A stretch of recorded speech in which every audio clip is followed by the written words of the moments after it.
Okay, welcome back to the Show Me the Data podcast. On today's episode, we have Declan and Fez from Strategic ABM. Guys, welcome to the show. Hey, Joseph. Nice to see you again. Yes, likewise. But Thank nice to you. see you both. Thanks for the invite. For sure. Declan, a place that I want to start this podcast, I'm going to start it with you because I know that we spoke a few years back now, and I remember hearing a phrase from you which has stuck with me since then. And you said ABM right now is kind of like teenage sex. Everyone thinks they're doing it, but few actually are. So I think it would be a good place to start there of, have we matured up as an industry now? You know, how far have we come since you made that statement? Well, I'd make a lot of statements, to be fair. That's one of the ones I make. I think we haven't changed that much, really. I suppose if you think about it, about how many more companies have adopted, we're definitely seeing that more and more companies are adopting ABM. So I suppose if you try to kind of put a funnel on it and say, well, how many people are in the mature end of the market, i.e. they're up and running, they've got ABM teams, they're trained, they've got a very mature program, probably very few. How many people are probably in year 1, year 2, year 3, quite a lot. And an awful lot of companies are still at the very beginning of the process. And when we talk about mature, it doesn't necessarily correlate with the size of the company. So that, we deal with companies who come to us, who ask for our help, and they're very sophisticated companies, very large companies, diverse, multinational companies, but they are immature on the ABM scale. So I think going back to the point around teenage sex, there are a lot of people doing it or attempting to do it, and they're not necessarily doing it well. Equally, what one person understands as being ABM is not necessarily what ABM is. And I'm not trying to go down this kind of route of, highbrow definitions, but a lot of people think, rightly or wrongly, well, ABM is all about technology and I've got to buy some technology, or ABM is all about direct messaging and, I've got to send some coffee vouchers, or ABM is all about LinkedIn. So I've got to build some lists in LinkedIn and serve some ads. And, all those things are all valid. They're all tactics that could form part of your ABM, but ultimately it's not what we would consider and what many people would consider ABM is. And that makes sense. And Fess, I guess to bring you in as well, like when you're talking to clients, right, where they're new to ABM, how in 2025 now, how do you frame ABM to them? Like what is the kind of, the description that you have of ABM? Yeah, absolutely. Well, I think Declan made a good point there about the tactics and the technology. And I think a lot of teams jump into tactics and technology before they really consider the strategy and the objectives. So, we're always trying to pare back everything that we speak to clients about in terms of, what is the objective? What's the business goal that you're trying to achieve with your ABM program? It's not typically a campaign. It's bigger picture thinking than that, right? Are you trying to grow share of wallet with existing customers? Okay, what type of customers? What type of playbook do you need to meet this specific outcome or objective? The tactics and the technology and that side of it, definitely important, but it comes slightly later in the discussion. So you've got to start right at the beginning with teams. And there can be aspects of education, sales and marketing alignment, what we call ABM readiness. Are you ready to commit to this in a meaningful way? And really a lot of that anchors around defining clear objectives, because the better that you can define those objectives, the easier you can manage expectations, and the clearer the whole approach becomes to everybody involved in the process, right? So if everyone's got a clear view of the top 1 to 3 objectives we're trying to achieve with this program, then everybody can rally around it. It's not the complexity of, CRM and automation and everything else that comes along with, go-to-market programs today. It's just paring back things to make it really clear and easy to understand. What do you see are the, I guess, like biggest misconceptions that clients have, right, when it comes to running an ABM campaign? Like when they come to you guys, what are some of the maybe wrong beliefs or, things they've heard about ABM, which from your perspective, are not necessarily true? Dex, I'll drop one here. Unless, I would say probably expectation management. A lot of businesses work on a quarterly cycle. And I think, you've got to be realistic about what it involves to build, launch, execute, and then see the results of an ABM program, right? Typically, ABM is aligned with higher value, more complex opportunities that you are trying to develop. And sometimes that's an area that you have been growing in as a business already, or sometimes you're trying to take your business upstream. You're trying to move from SMB to enterprise, and you need to create different approaches, mindset, systems to meet those objectives, right? So expectation management, I think, is something that teams need to really think about, and that can be different for different teams, different levels of maturity, different business objectives, and again, align on that. Very cool. What was your thought there? Around misconceptions. Yes. Yeah. I mean, there's a whole bunch. I mean, literally, Fez and one of our colleagues, Josh, have a podcast called ABM Under the Hood, where they get their mechanic overalls on and start, looking under the engine and fine-tuning and changing the oil. And then, coincidentally, their most recent episode is all about these kind of misconceptions in the market about ABM. And so I'd urge perhaps listeners to look for that and to listen to that podcast as well. But one of the, there's lots out there, but I suppose the typical ones I mentioned before about technology, I think the tech vendors in the space have done a really, really, really good job of making everyone think that ABM and technology are synonymous. And we hear that so often that people say, well, I haven't got the tech, or we're just buying the tech at the moment, or we've just spent $60,000 buying the tech. And we're always saying, Jesus Christ, don't start going down that rabbit hole of buying technology. That's the wrong thing to do. You need to think about the strategy first. So I think we try to row back a lot of people from that misconception. And, on my podcast that you're aware about as well, Joseph, I've interviewed a lot of kind of mature ABM players who've got very sophisticated programs, and some of them have hardly any tech. So they can do it with very good strategy, very good implementation, very good execution. So I think the technology one is a big misconception that I see out there. And I think maybe just one more to add. I mean, there are many, and Fez might add some more, but one more I'd add is that some people think it potentially replaces everything else. And I always say to people, you have to imagine that ABM, I think I did a post on St. Patrick's Day about this, but ABM is like a pint of Guinness. Yeah? The black stuff is everything else. That's your marketing, that's your product marketing, your brand marketing, your event strategy, everything else you want to do, your demand generation. You need to think about ABM as being the cream on top. And you've got to have the black stuff. You've got to have everything else working really well. And then when you have the cream on top, the ABM, that's just extra. And then the two together make the whole thing taste well, or taste right? So I think that's one analogy that I or metaphor that I tell people is to think about is, if people come to us and say, hey, I want to do ABM, and we say, well, what else are you doing? And they say, well, not much else. That's normally an alarm bell for us. And we normally push back and say, look, guys, it's not the right thing for you to think about. Get the basics right first, then you can consider ABM later. So that's probably one that we see a lot. How do you mentioned tech there, and I think it's a great point. I've watched on LinkedIn over the last 5 years of a kind of a rise of maybe new vendors who are just owning one piece of the stack when it comes to ABM. Obviously we had the kind of providers like Terminus and these guys I think before that, but I've kind of watched more kind of point solutions that have popped up over the last few years where kind of selling this idea of you can build a really lightweight, light cost ABM stack. How have you seen, maybe start with you, Fez, first, how have you seen the tech space change around ABM and the mindset around tech? Because I think it used to feel like this incredibly expensive thing to pull off an ABM campaign, like incredibly expensive thing, whereas now it feels like you can, do it in a much cheaper, more effective way. Yeah, it's an interesting point. I would say, look, we're big fans of technology at the agency, right? Most of our clients are technology brands.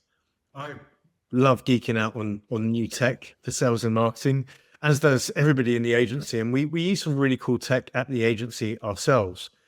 I think what Declan was saying earlier is don't let that become the be all and end all of your ABM approach. So for us, when I think about technology, it's coming down to really understanding those use cases where you can have some great impact. And I know that, in terms of the theme of your podcast is around show me the data, right? So, we use technology, like we use a platform called Turtle, and we use personalized content in our agency sales process. And we have a really modular and scalable way to personalize content through using that type of technology.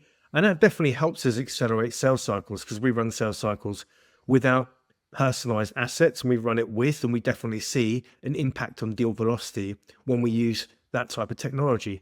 But that's because we built a process that is based on understanding when to introduce that type of personalized content into the process, how to build it in that platform using a modular approach, and then how to make it scalable as well. And we have some SLAs between sales and marketing about how and when we use that type of technology, so that we haven't just adopted a technology that nobody's actually going to use, and actually that we're very focused on where that technology sits within the process, and we can measure a key metric around how we're using that technology in our sales and marketing and justify the investment in it, right? So we can say that, in this part of the process, we want to activate this specific approach, and we're expecting this outcome, and this is where the technology can help us get there faster. So I think that's a great use case. If you can spotlight that, that's, a point solution based thing, right? The other side of it is, other platforms like HubSpot that are more integrated into our wider sales and marketing approach. Like Dec was saying, there's some technologies that are running, delivering on the back stuff, right? The deeper part of the pint of Guinness. And you've got to think about how all this stuff connects and make it manageable. I think the worst thing that you can do is invest in a piece of technology and then nobody uses it. It just sits there, and then you've got to justify it, or you don't really squeeze out the ROI of it. So typically when we're talking to clients about technology, it's thinking about, what do you already have that we could squeeze more value out of? Most of our clients have a great technology stack.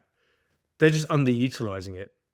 And we might pick a couple of use cases where we could say, look, you've got this intent data, and nobody's even looking at it, not in a meaningful way. They might be looking at it once a month or something. But, a great use case is competitive defection. Right? Most people look at intent data for new logo acquisition, but are you looking at it for existing customers as well?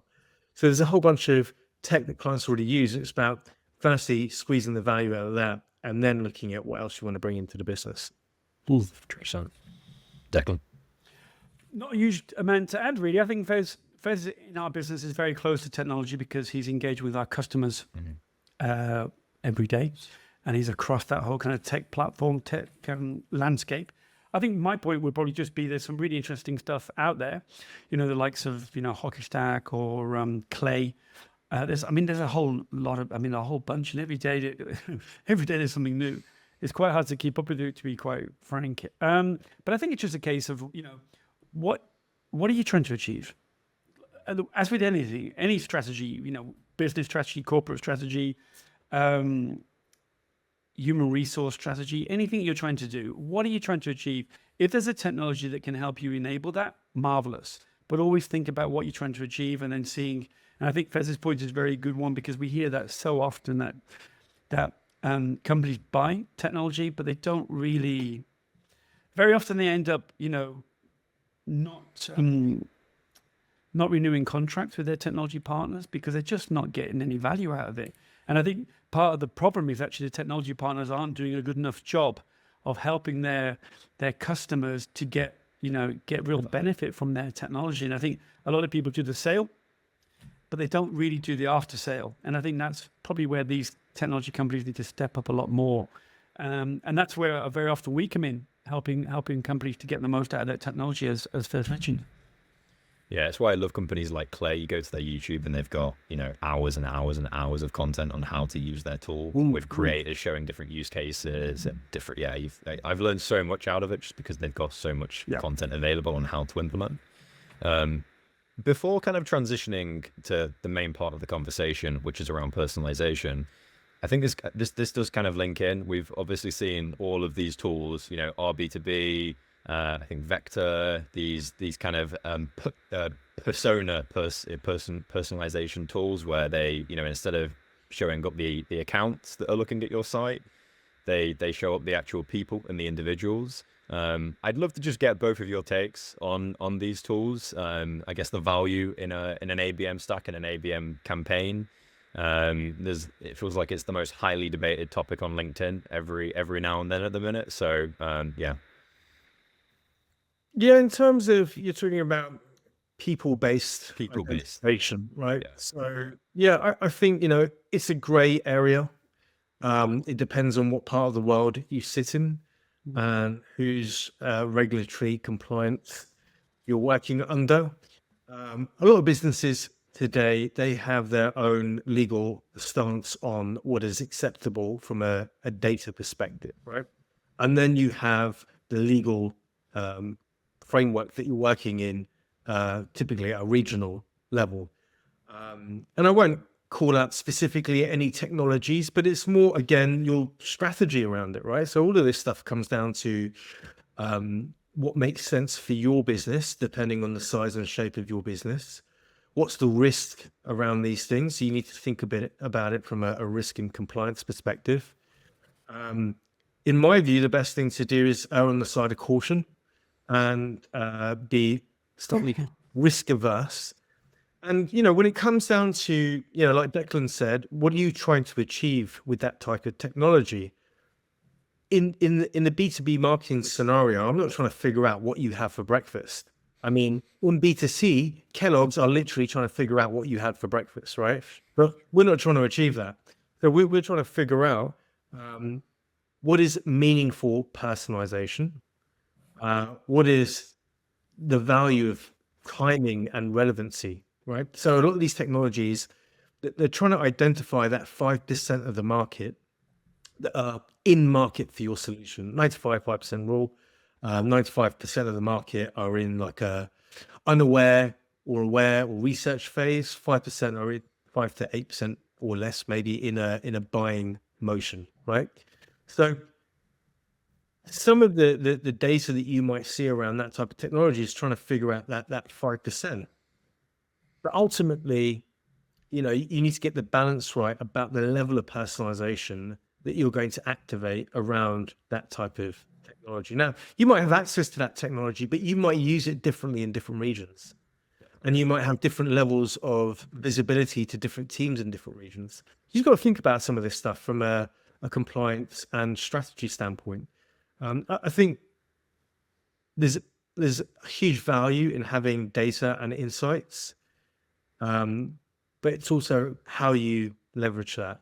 And that might need to be used in slightly different ways in different regions. Does that answer the question? Does that give you a bit more? That does. Yeah. It's a big gray area. Yeah. I think and it very much does depend on the company, the risk profile, I think the size of the company. But obviously, I think that it's the type of tool that is widely adopted a lot by startups at the minute, which makes sense because they can just move fast and implement. But I think for large corps, it's a much more tricky area, I think. And also, how do you want to use that data? Do you want to go to somebody and say, "Hey, I saw you were visiting our website"? Are they ready for that? I don't know. There are some really interesting use cases there, but it's more about the compliance and then the execution of it, I think. Yeah. Declan, any thoughts on how you use that data for these? Yeah. Well, going back to ABM, account-based marketing, it's about the account. And obviously the account is made up of people. And so we always like to say ABM is not about persona, it's about people. And so we kind of, the whole kind of thing about Jeremy lives in Southern England, drives a BMW, his dog's name is Rover, and his wife loves squash. We don't give a rat's monkey about all that stuff. We really don't give a rat's monkey about that. If you're in a B2C world and that's important for you because you want to sell them Kellogg's cornflakes, that's bloody marvelous. In our world, what we care about is what keeps you awake at night. In your job, in your role, what keeps you awake at night, whether you're in, technology company or manufacturing or pharmaceutical, whether you're trying to grow your business, you're trying to retain your customers, you're trying to build advocacy, you're trying to build retention strategies, you're trying to sell your technology, whatever it is. It's what on earth keeps you awake at night? What are your challenges? What are your personal challenges within your role? What are the challenges affecting your business? What are the macro challenges that are affecting your industry? Those are the things that we need to know the answers to, because that's, our job ultimately with our customers doing account-based strategies is to be able to show them that we know their business as well, if not better than themselves, and that we can communicate that value that they need to deliver to the market, that insight, better than their competitors. That's ultimately what our job is. And so when it comes down to what we always talk about, which is about the value proposition, it's about not what you tell the entire market, it's what you're telling that one customer or that one prospect. So the personalization, as Fez mentioned, we talk about meaningful, as Fez said, meaningful personalization.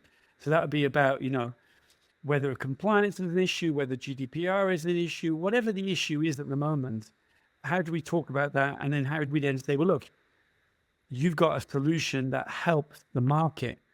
You're trying to talk to these 100 accounts who are all experiencing that issue. So let's align on that. And let's get that message about how you are uniquely positioned to solve that problem and to help them sleep better at night. So we don't get too hooked up on the whole personalization thing, really, because I think it's part of what we do really, really well is the insights work. We really get deep into those accounts. We get deep into those people. We find out as much as we can about how they operate and how they think. And ultimately, we need to talk that kind of level to them, as opposed to IP lookup, or you can identify who you are. And I'm using some technology at the moment just as a little test, and it's to say it's got holes in it. It's like a Swiss cheese. It's got holes everywhere. And it said that somebody was on our website looking at account-based marketing strategies, and they were from a funeral parlor in South Carolina. Now, I don't know whether funeral parlors in South Carolina are looking to use account-based strategies in order to sell more of their services, possibly. But there's a lot of holes in the data, to be quite frank. Yeah, I had someone from an American airline who was looking at our website apparently a couple of weeks ago, who I really don't think is in the market for B2B video marketing. So yeah, I think it seems to be quite 50-50 to say the least. Across the board. I guess transitioning into the conversation around personalization in ABM, I think a great place to start here would be what people get wrong with personalization when it comes to an ABM campaign. Because I mean, it's something that's top of mind for me at the minute. How we personalize to our accounts that we're going after. We target quite a lot of big corps, big public companies, the work that we do. So it's something very top of mind for me at the minute. So I would love to know what I should not be doing when it comes to ABM campaigns. Yeah, I guess it comes back to the why of what you were trying to achieve with your ABM program. And again, this could be dependent on a few things, right? So what's your objective? Like Declan was saying earlier, are you trying to reach a broader set of accounts and build up value proposition awareness across like a one-to-many type program? Or are you talking to existing customers about expansion or upsell? So, figuring out what type of ABM objectives you have will then give you some context for the type and level of personalization that you need to be considering. I think the thing that you need to consider is not to skip this step. If ABM is really important to you and you see the value of it, then spend some time doing some research and insights work to really understand your audience. And I literally just wrote a post on this during this call, actually. But it's really about understanding the needs, the unique needs of the segment of the market that you're going after with your ABM program. So you have your wider target addressable market, and ABM is really about subsets of the market that you want to invest more time and resource on because there's a higher opportunity or ROI, either in the near term or the longer term lifetime value. And you need to think about the level of investment in personalization aligned with the potential flip side, the ROI off the back end of that, right? So typically we tend to think about personalization for existing customers having slightly higher value than new logo because firstly, you can get better access to better quality of insights from existing customers. You have existing relationships. You know more about share of wallet that you could achieve with an existing customer, and therefore maybe you should spend a lot more time thinking about how to create more unique experiences to grow existing customers with the right size of deal value, right? And I don't think enough companies think about that. I just think a lot of businesses are focused on new logo acquisition when actually there's a huge bucket of revenue sitting there in their existing customers that they're not tapping into. So think about how you can leverage ABM and personalization for enhanced customer experiences, and then take some of those learnings and then apply them to new logo, right? But also from a new logo perspective, like we said at the top of the session, a lot of teams run into execution and tactics before they've even thought about the research and insights piece. And I think, you know, when we speak to teams, even in the world of AI, when you have AI to go away and help support on research, there's a difference between research and insights. Research is just collating information. Insights is coming up with a point of view based on the information. That point of view in an ABM perspective, for me, that's the personalization. It's not just about putting a logo on a landing page or using, you know, some sort of, you know, lookup IP-based data to say, hey, this person's on our website. It's actually, what are you going to say to them that's going to change their perceptions, it's going to change their mind? That, for me, is meaningful personalization. 100% agree. Declan, do you want to just follow up on that? I think to be honest, Fez has given a very nice explanation. Really, there's not an awful lot more to add. Really, I think it's just we like to always remind people about, you know, thinking about it being meaningful. Meaningful. Does it actually make a difference? And if you can make it that kind of your North Star when it comes to personalization, you're on the right road. I'll tell you one thing, guys, that's really interesting for me, having both of you on this call, is that you both, you know, deliver on kind of a podcast approach to engagement, right? And for me, that level of real human to human conversation, that level of insight is often something that I think is looked over when you're thinking about where to get insights for personalization. I don't know if you guys want to talk a little bit about your thoughts on how you use podcasts to inform your thinking as marketers, and, you know, the kind of insights that you guys gather from that type of approach. I'll let you go first, Declan.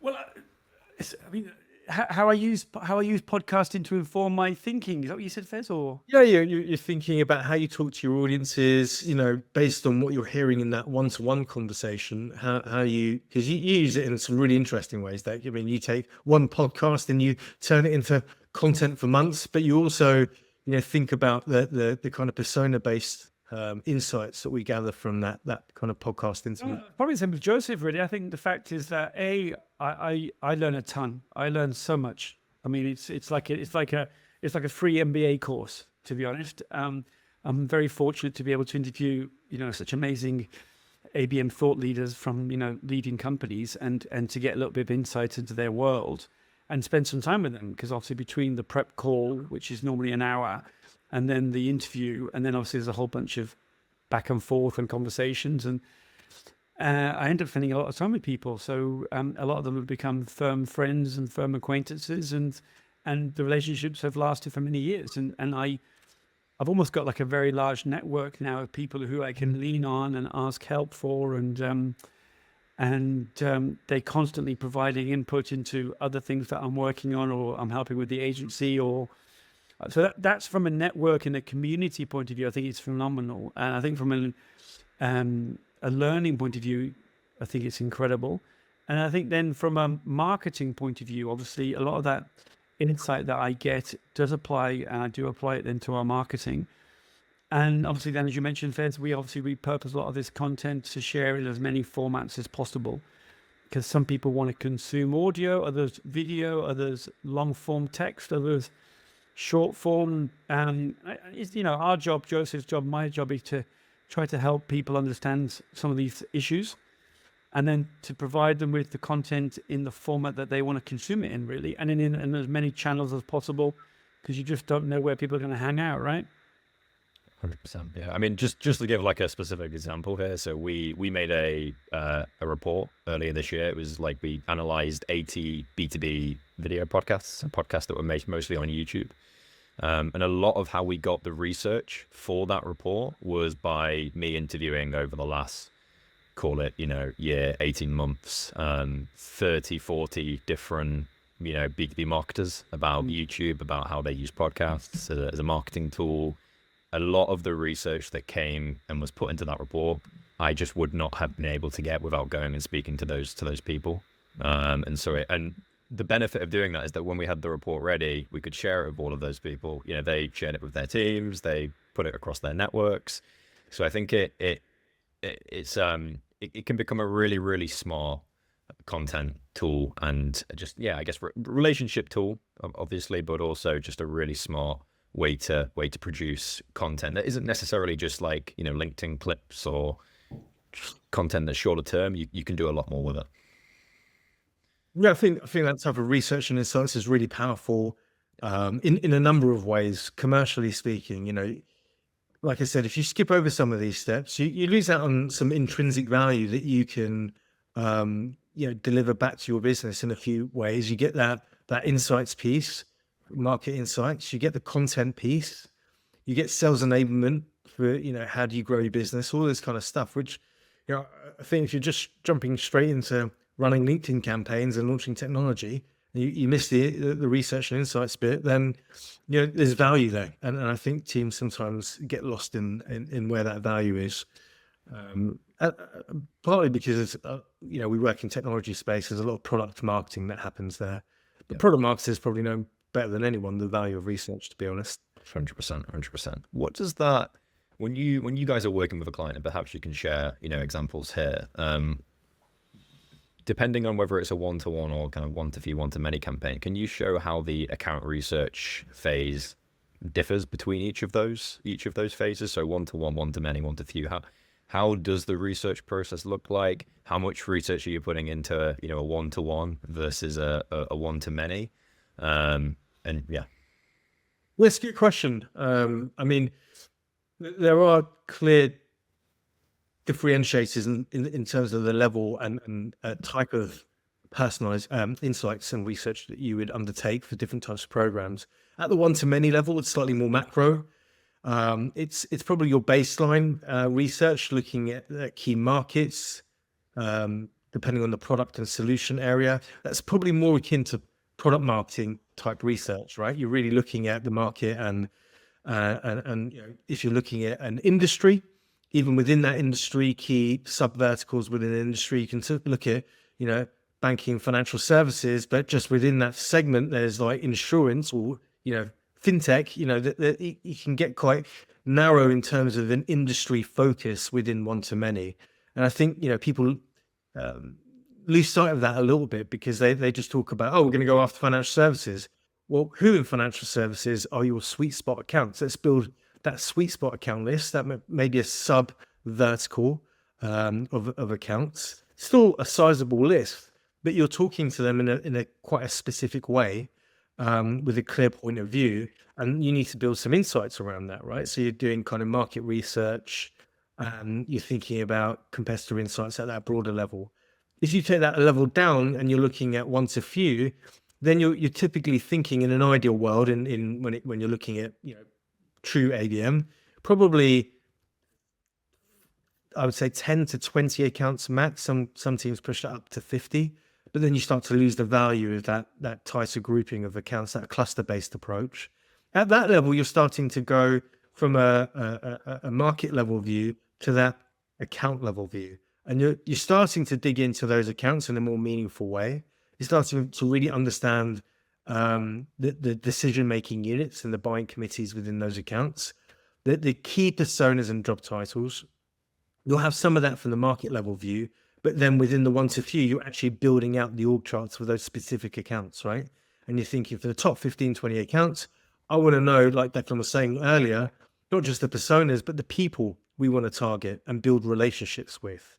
So, if you think about the 3 R's of ABM: reputation, relationships, and revenue, at the one to few point, you're really thinking about moving from reputation into relationships marketing. And you're really looking at those key individuals, executive engagement, and that starts to creep in at the one to few level. When you get to one, then you may be looking at a single account and treating that account as a market of one. And typically that makes sense.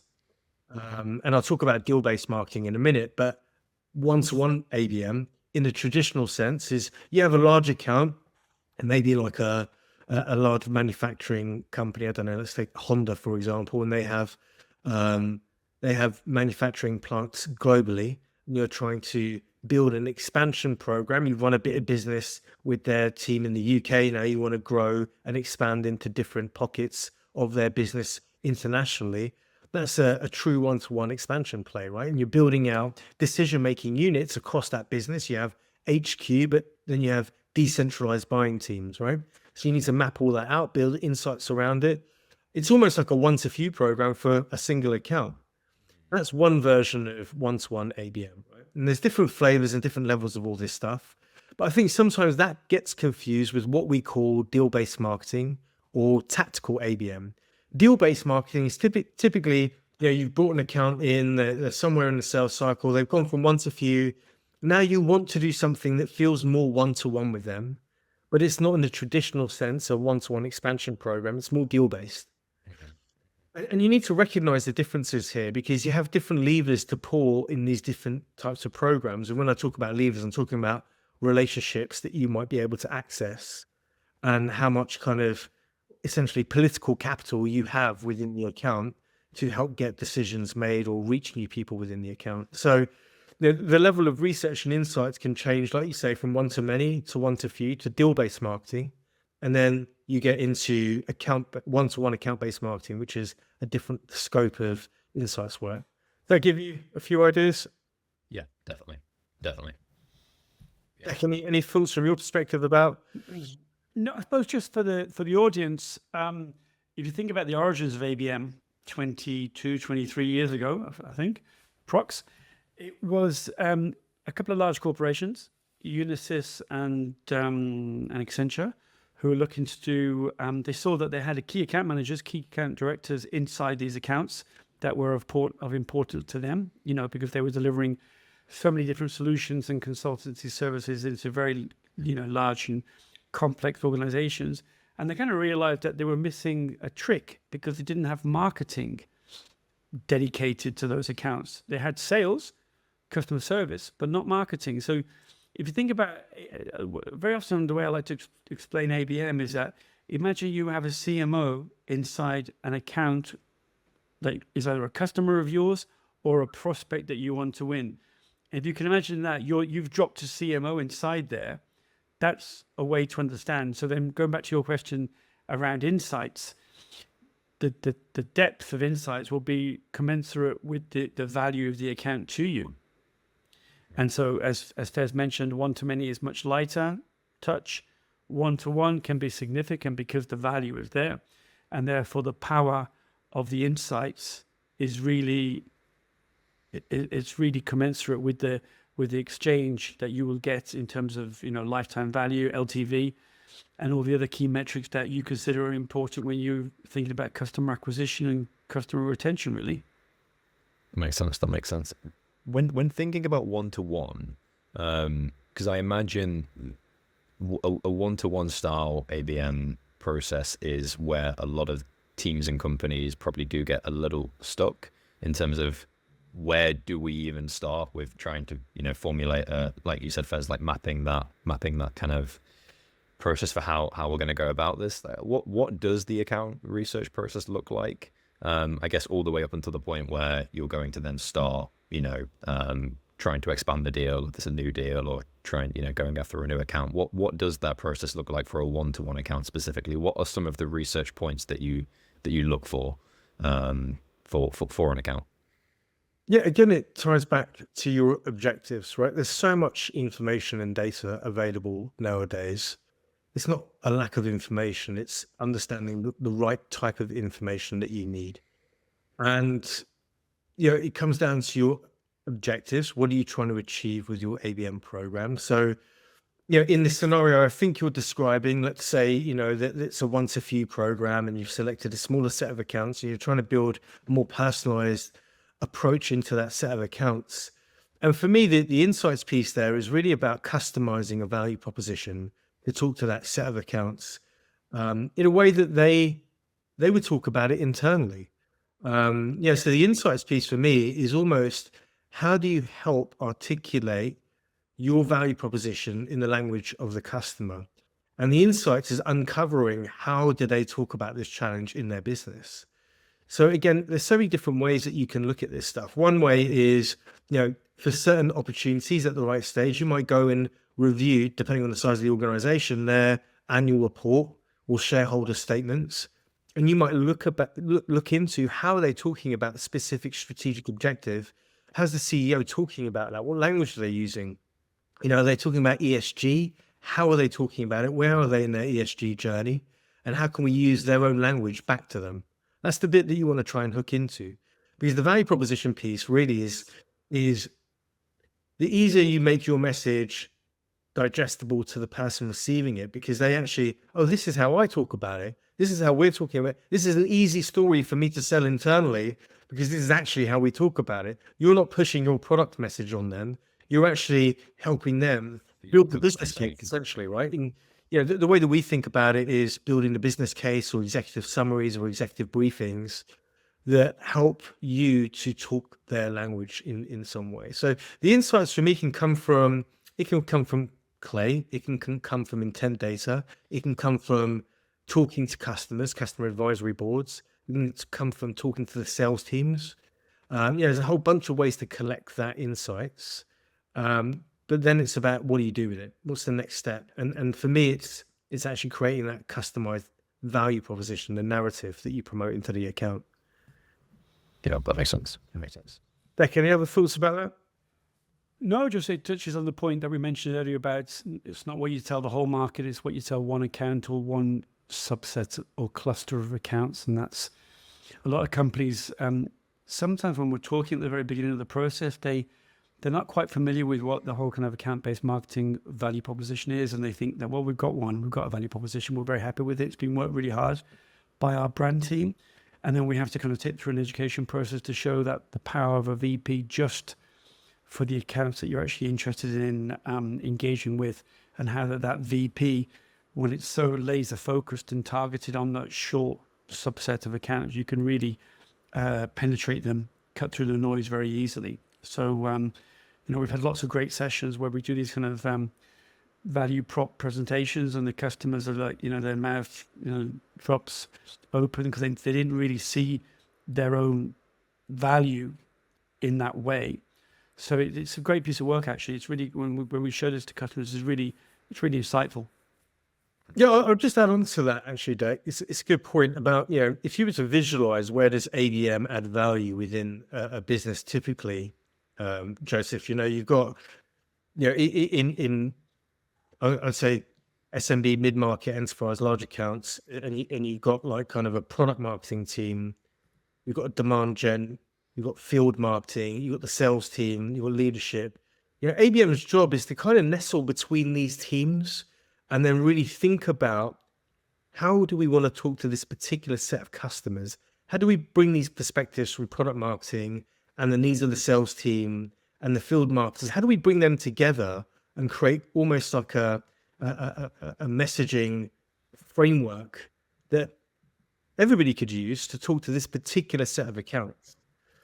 That's, I think ABM is the glue between go-to-market teams in that respect. And I think, it's a great way for teams that aren't doing ABM yet to think about why and how to formulate their ABM team within their business. That makes a ton of sense. I'd love to go even deeper on this, but I'm conscious of time. So I'm going to just ask one quick wrap-up question for you both, which is, where is this space going? Put it out another 12, 18 months, over the next couple of years. I know the buzzword of all buzzwords right now is AI. I don't even really want to say it. But how does this space evolve and change, do you think, over the next 2 or 3 years? Maybe in the context of AI. Yeah, I'll put it over to you, Declan, first. How do I see the ABM space evolving? Yeah. With the context potentially of something called AI. Yes. Yeah. Well, it goes back to that point probably about technology, is that we're seeing so much talk about AI and so many use cases of AI at the moment. And obviously, every single technology vendor is now AI enabled. Every single, you mentioned earlier, Joe said, the likes of Terminus, demand base. Everybody has got something now within their suite where they what was previously not AI is now AI. Obviously, AI agents, which obviously autonomous agents, to use the term, autonomous agents that are carrying on work on their own without any involvement from ourselves. That's a big thing as well for many use cases. But I think ultimately, if you think about with all this noise, going back to, I said there was a lot of noise about new technology every second, and obviously AI, a new AI every nanosecond. Ultimately, with account-based marketing, what are you trying to do? All you're trying to do is get as close as possible to your customers. Now, those customers may be what we like to call today's customers or future customers, i.e. people that you would love to be your customers. But ultimately, that's all you're trying to do. Get close to your customers, build customers for life. I mentioned earlier about lifetime value, LTV. That is fast becoming the metric for account-based marketing, not deal velocity, not revenue, not time to close, etc. But how important are these customers? Because ultimately, if you spoke to any CEO, what they care about is having customers for life. The right customers, clearly, the ones that give enormous value to you and that you can give enormous value to them, and that you can build a relationship together. And one of my podcast guests recently was IBM, and I think they mentioned that American Express is their oldest client. That's been with them for over 100 years. Wow. So imagine the value that American Express has given IBM over that period. Okay? Significant. Right?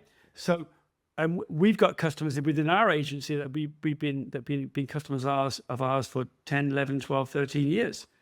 And, and that's ultimately getting close to your customer, putting the customer at the heart of everything you do. That is what ABM and AI cannot replace that. Technology cannot replace that.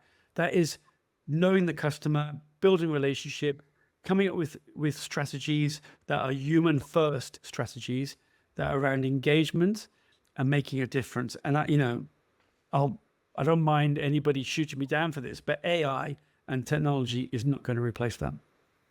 Yeah, and that's I guess really what I wanted to tease out, because I think there's so much noise around AI within B2B marketing broadly, demand gen, paid campaigns, ABM, and I really think the people who just get back to the human level and stay at the human level are really going to win over the next couple of weeks. The only point, maybe Fez will jump in and say something similar, but the only point I'll say about AI is that like every business, we're using it, and we're using it in quite a clever way, we'd like to think, with our customers and also internally. And I think there are great ways to use it, as long as you think about, what is it you want it to do and how do you want it to benefit your customers. And I think as long as you can have that lens of how you want it to benefit your customers, then you're okay. But I think it's that combination of human-led strategy, human-led empathy, with any technology that can support ultimately that goal. Ted? I'll give you a few thoughts on this from a couple of perspectives. Look, number one, the technology sector in itself is still growing. The number of brands and the number of propositions and solutions, AI and traditional, is growing exponentially, right? ABM is your ability to have an unfair advantage within a set of accounts that you have really strong product market fit with, because you have a really clear, unique, personalized message to those accounts. In my view, I think ABM is going to become even more important, but I also think it's going to become even more accessible through AI as a technology and an enabler to sales and marketing teams. But I do think teams need support and training and understanding about how to drive value from it. As an agency, we have built and developed a suite of AI solutions, and we're talking about how to deploy those with clients. We also have built a suite of 38 ABM playbooks, and that's growing. And those playbooks, teams will need to be able to understand which playbook that they need to activate, and then how to execute on that playbook. And they might come to an agency like us to support with that, but they might also just want some tools to deploy that in the market. And the last bit of that is, I don't think agencies like us are disappearing. If you look at people like Sangam Raji, who developed Terminus that you mentioned at the beginning of the call, he's got a very strong view that agencies are going to remain those places, those innovation teams for clients. That's what agencies are, essentially. They are innovation pods, right? And they access technology and thinking and insights before the clients can. They innovate and test and break stuff before clients can, in most cases, right?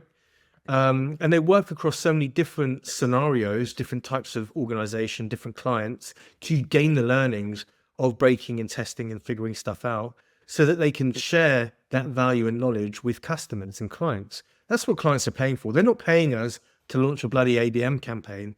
They're paying us to figure out how to do it well so they don't have to pay for the mistakes and get there faster and get higher quality knowledge and insight. So, for me, do I see ABM as a threat to agencies? It's going to change the way that everybody in the world does business, whether you're an agency or not. But if you're in the right place with the right mindset, it's going to help you do better work faster. And that's where I think, that's not going to take away the value of an agency in my view. So I think AI, yes, is going to create more noise in the market because there's more AI solutions, and therefore you need ABM to have a more distinct value proposition. But it also is going to help teams get to good quality stuff faster if they know how to do it and they have the training and support together.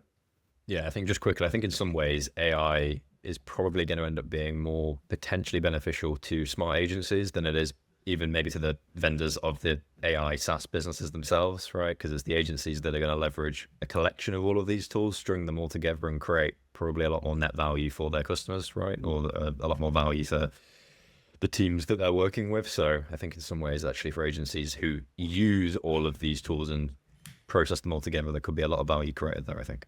I think it's a great point, Joseph. I think you very eloquently put it. Actually, I think it's that whole thing about AI is not going to replace you.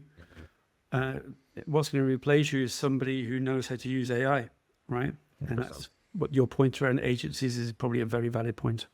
100%. Guys, it's been really great having you on. I've really enjoyed this conversation. So I really appreciate you coming on. Thanks, Joseph. Thanks, Joseph. Awesome. Okay, guys, we will see you on the next episode of the Show Me the Data podcast. See ya.